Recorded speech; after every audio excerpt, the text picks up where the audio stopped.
People who have worked on those fake ghost hunter TV shows, what goes on behind the scenes? That Ghost Hunters show did an episode in a large, old building where I work. Rather not say the name. I laughed out loud throughout the episode at the idiocy. For example, they were taping in a freight elevator. Damn thing is in need of repair and has been for years. When it did a little jolt just before taking off, the hosts insisted that was supernatural in origin. Nah. That's what it does every time it moves. And it continued from there. Every single thing they said, proved, ghosts had a perfectly simple explanation. The company I work for loved the publicity, even though it was complete nonsense. I dated a guy who worked on Paranormal State and he told me that 99% of the spooky sounds and whatnot are added in post. I work and live in SE, Ohio. I've seen a few episodes of a particular show that investigates monsters. It shows the team going to all kinds of different counties and places. But the actual footage is normally recorded within a 25 miles radius. There are lots of oil tanks in the episodes. They mark the county and township on the safety emergency ID tags. So a well-trained eye can see that most of the footage is shot in the same area of SE, Ohio. I used to love those shows, not that I believed them, but after a while got tired of every episode being like, Person A. Shish, did you hear that? Person B. No. I dated a nice girl once who had an ex-boyfriend whose ex-con stepfather was a guest on a ghost hunter show. It was an episode about a haunted, cursed car in South EMA. At the end of the episode they made it seem like they destroyed the car in a trash compactor, but in reality the car was never destroyed and remains in the guy's yard to this day. So, for this reason, I imagine there is a lot of fake situations created on these shows. If I recall, they paid him $10,000 for his story and time. The guy turned out to have various personality disorders and believed his car talked to him and prevented him from ever finding work. But honestly I think he just made it up as an excuse not to work, doubled down, and somehow he ended up on this show. They spray the whole place with ghost spray before they start to get rid of any real ghosts. Never worked on a show but have done paranormal investigation for years. Done many famous places in my country and met several people, in the industry, mediums etc. Many were quite bad, a couple were awful. Clearly throwing things from their pockets when the lights were off etc. I'm fully of the opinion that these shows are fake. Here's the dirty secret. Paranormal investigation is very boring. 99% of the time you're sat in the dark trying to hear stuff. I think most TV stations realized after a few episodes and pressurized the shows into faking stuff or at least coming up with nebulous evidence that can't be disputed on TV, smells, feelings etc.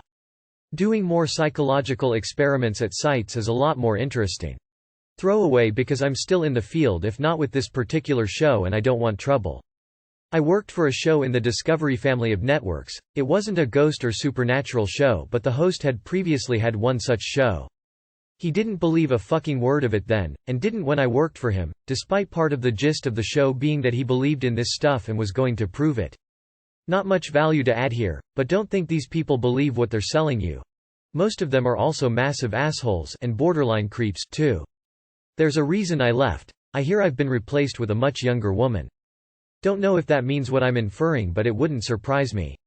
The host I worked for likes groupies. Shane and Ryan are without sin and I will hear no slander. Holy crap, what was that? 3-minute commercial break. Oh, it was nothing. My summer job was as a tour guide at an upstate NY French and Indian War fort that the ghost hunters visited a few years back to hunt for ghosts. Between fighting and smallpox, hundreds of men died there. I worked the 1 to 10 p.m. shift which included doing a final round turning off the lights and securing doors. I was alone and walked the entire unit nightly for 2 years of summers. Never saw a damn thing. I was a production assistant on Ghost Adventures once. It was the most real reality show I've ever worked on. They actually didn't script the people I saw interviewed on camera and they actually went into the house they said they were going into. Other shows faked everything. I couldn't believe it. I knew they faked things in editing but didn't realize how much the production did until I saw it myself. Take after take of scripted lines in faked locations. I lived and worked in a mansion 2 ghost hunter YouTubers had paid to shoot a video inside. We all still had to work so when they put the video out and were like, shocked face, do you hear that? Footsteps. We were all like yeah because we were all walking about what? They use the same ghosts for every show and don't even pay them. I need to dig around to find it when I am not at work, but Brandy, one of the regular investigators on Ghost Hunters, had a lot of thoughts she shared freely after leaving the show. She basically said she didn't believe in any of it and that as the series went on other investigators started making up more and more bullshit so they got screen time. Remember Nick Groff from Ghost Adventures? He quit the show because the producers would stage stuff to keep the ratings up. He said in the beginning the producers, were supportive and wanted it to be real, but after a time they wanted more drama and more excitement, so the Y started to stage things. He left soon after that. I did a tour in the Portland-Shanghai tunnels. Our host told us that one ghost show put dirt on the floor and squeezed against the brick walls of a completely open, finished basement to give the illusion of narrow, decrepit tunnels. The Dead Files did an episode in my family's bar. I was interviewed for it because weird shit has gone down there while I was there alone. Things like doors slamming with no drafts, things just falling off tables where they had sat just fine for weeks. My 45-minute interview plus B-roll was trimmed to one sentence and they really played up a lot of the things that were said to make it as dramatic as possible. Edit. Found a copy. It really sucks that these shows will pounce on any sound, wind gust, and electrical reading as proof of ghosts. I think they are real, not in the way these shows would try and sell you, and that it's a shame that no one can actually, seriously study this because any attempt carries a massive stigma for any research to be disregarded entirely. I don't think your aunt is farting her favorite perfume scent from beyond the grave, but there is something happening to people coming from an energy we don't have the means to understand, so we use mythological phrasing in place of it. Yes, I know I sound wacky AF. So disappointing how threads like these showing the bunk get so little traction. Meanwhile garbage like, "What's your spookiest supernatural story?" gets huge attention. If you had the option to restart your life from the beginning once you die, would you and why? If I can restart with memories of certain moments in my life where I made stupid decisions, and I knew making a different choice would have had better outcomes. 0.100%. With the same life? To keep my brain the way it is now? Do I get to change things or just relive it? No. I wouldn't have the motivation to do K-12 again. I would love to restart my life over with the knowledge I had now because I know the biggest mistakes of my life and how to fix them. Who to never waste time with. Who is going to stand by me during the worst part of my life? Who is just hanging out with me 'cause I picked up the check? Who actually cares about me? Who I actually care about in the end? To quote Bender, "If I thought I had to live another whole life after this one, I'd kill myself right now." Hell no, I ain't going through that again. I would at least once. Feel like I'd be playing with cheat codes. Woulda thrown my life savings into Bitcoin, pulled out at the 2017 high, reinvested at the bottom, pulled out again towards the most recent high, reinvested into Doge, then pull out there and put it back into Bitcoin. That's what I'd do for financial freedom. Then I feel like I could also do a lot more in the romantic aspects of my life. Just some ideas. I would because I was such a cringe child. I hope Robert 2.0 has a better life than me because I have so many regrets and almost 87% of which I can't say on Reddit for specific reasons. Fuick no. Probably not. We can only take certain things so many times before we go, screw this. What's the point of continuing to do this if it's only going to be painful? No. Unless the butterfly effect is not real, and I'm guaranteed to wind up with my wife and kids regardless of timeline changes.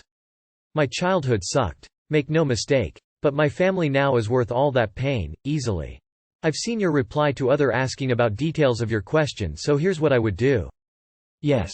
Having the opportunity to start the same life with the chance to take different decisions is too tempting to not accept it. Of course I don't know if those different choices would be better, or worse, but definitely I would accept the chance. Sure. I'd love a prestige round.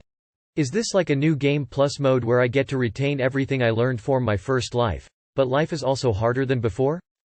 Yes, because, eternal life but without the boredom of continuity of consciousness. I couldn't ask my parents to go through all that again. I mean the 80s were hard enough on their own. Never. For all of the horrible things that have happened in my life, I'd not want to change a thing. Even if it would be exactly the same, I would spend the first 25 years just longing for my son. If it were to be different, I know I'd likely not have my exact child. I'd rather be dead. Even if my life is the same and I don't have the chance to change anything, yes. I would love to live again the years I got to spend with my childhood doggos. I would hug them more, take better care of them, be happier with them. They passed away in 2016 and since then it feels like time stopped. God. I miss them. Heartbreak. Will I have all my current memory? The question is a paradox. If you died and started a new life, you wouldn't be you anymore. The new person would be another new person, just like all the babies being born today. Unless we're talking about memories somehow carrying over in the ether. There is nothing left to make you, you, anymore. Up until and long after you die, new lives will be started, and they will be conscious. The consciousness will look and feel very similar to the one you have now, and it will live through that entire life from start to finish. You might as well think of them all as past and future lives, or other lives being lived simultaneously. Our language isn't so good at describing nonlinear time.